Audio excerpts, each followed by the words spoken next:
মালদা শহরের বুকে ঘটল দুঃসাহসিক ডাকাতির ঘটনা, তাও আবার অবসরপ্রাপ্ত পুলিশ কর্মীর বাড়িতে। ভোর 4:30 থেকে 5টার মধ্যে ডাকাতির ঘটনা ঘটালো দুষ্কৃতীরা।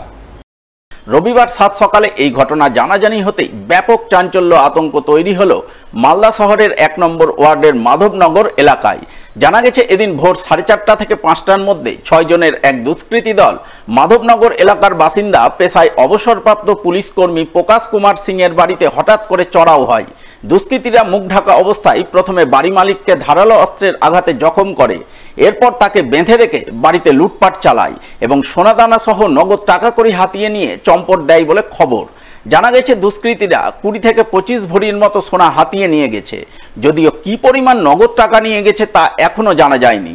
এদিকে এই খবর পেয়ে ইংরেজবাজার থানার পুলিশ ঘটনাস্থলে ছুটে যায় এবং গোটা ঘটনা খতিয়ে দেখে পলাতক দুষ্কৃতীদের খোঁজে পুলিশ তদন্ত শুরু করে বলে জানা গেছে। নিয়ে গেছে সোনা টাকা।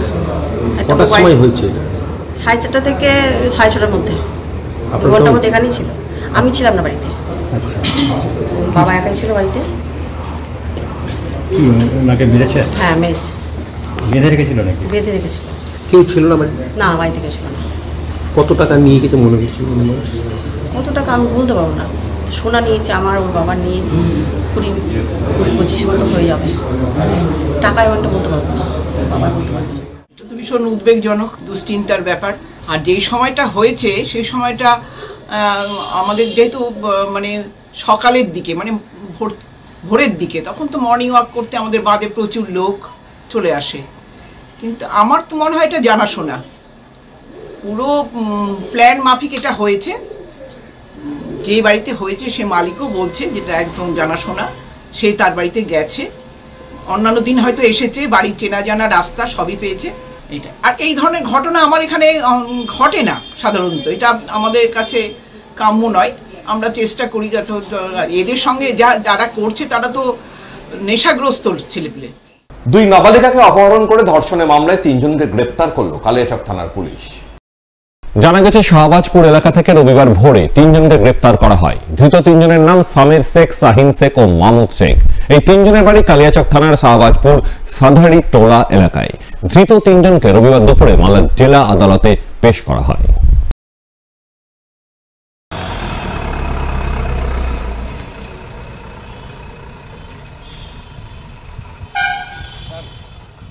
গলায় ফাঁস দিয়ে আত্মহত্যা করল এক যুবক। ঘটনায় ব্যাপক চাঞ্চল্য পুকুরিয়ার পীরগঞ্জে। জানা গেছে মৃত যুবকের নাম সেনাউল হক, বয়স 28 বছর, বাড়ি পুকুরিয়া। গত 1.5 মাস যাবৎ সে পীরগঞ্জে শ্বশুর বাড়িতে থাকত। রবিবার সকালবেলা পীরগঞ্জের কুচিয়াহিডির একটি আমবাগানে তার দেহ ঝুলন্ত অবস্থায় দেখতে পায় স্থানীয়রা। খবর পেয়ে পুকুরিয়া পুলিশ এসে দেহ উদ্ধার করে। সেনাউলের স্ত্রী মোমেনা বিবি জানান, শনিবার রাত্রে 10টা নাগাদ তার স্বামী বাড়ি থেকে বেরিয়ে যায়। অনেক রাত্রি অবধি খোঁজাখুঁজি করার পর সকালবেলায় জানতে পারা যায় সে গলায় ফাঁস লাগিয়ে আত্মহত্যা করেছে। যদিও আত্মহত্যার কথা মানতে নারাজ সেনাউলের বাবা মা। সেনাউলের মায়ের দাবি, ছেলেকে তার শ্বশুর বাড়ির লোকজন মেরে ফেলেছে। ওই ভালো খাওয়া দাওয়া করলো, বাড়ি থেকে বের হলো, আমাকে বললো কি গরম লাগছে। তো আমি বললাম গরম লাগছে তো পাখা চলছে, বাড়িতে থাকো। এবার আমার বড়টা ছেলেকে মারলাম, তো আমার মা বলছে তুই নিজের বাড়ি চলে যাবি, মারলি তো ছেলেটাকে। তো আমি বলছি ঠিক আছে আমি চলে যাবো। তখনই আমি রাগে কাপড় টাপড় ভরে নিয়েছি ব্যাগে। আর ওই আসলো তো আমাকে বলছে কি হলো রে? তো আমি বলছি কিছু হয়নি, আমি সকালে বাড়ি যাবো।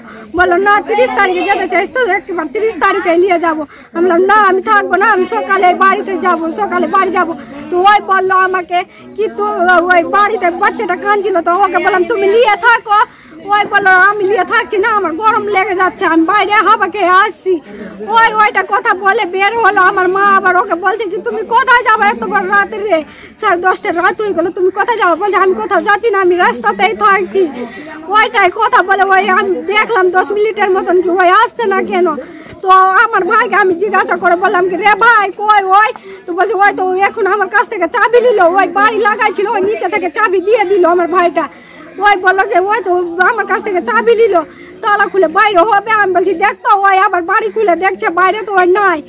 এবার আমার ভাই গোটা বাজার টাজার খুঁজলো, আবার না পেরে ওই মোটরসাইকেল নিয়ে গোটা যেখানে ওই নিশা ভাঙ খাচ্ছিল ওইগুলাতেও খুঁজলো, আর পেলো না। আমার মারা আবার ওইদিকে 1 লক্ষ্মীপুর কোথায় আছে ওই চোখে গেছে ভোরের সময়।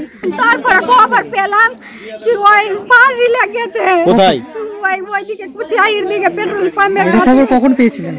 খবরটা 8টার দিকে পেয়েছি সকালবেলা। হ্যাঁ, আমি 11:30 সময় রাত্রির সময় আমাকে এসে আমার দাদা আমাকে হাঁক ছাড়লো, বললো কি সানাউল নাই বাড়িতে, একটু চল পিরগঞ্জ। আমি বললাম এত রাত্রে আমি ঘুমিয়ে গেছি, এখন পাওয়া যাবে না, এখন আমি যেতে পারছি না।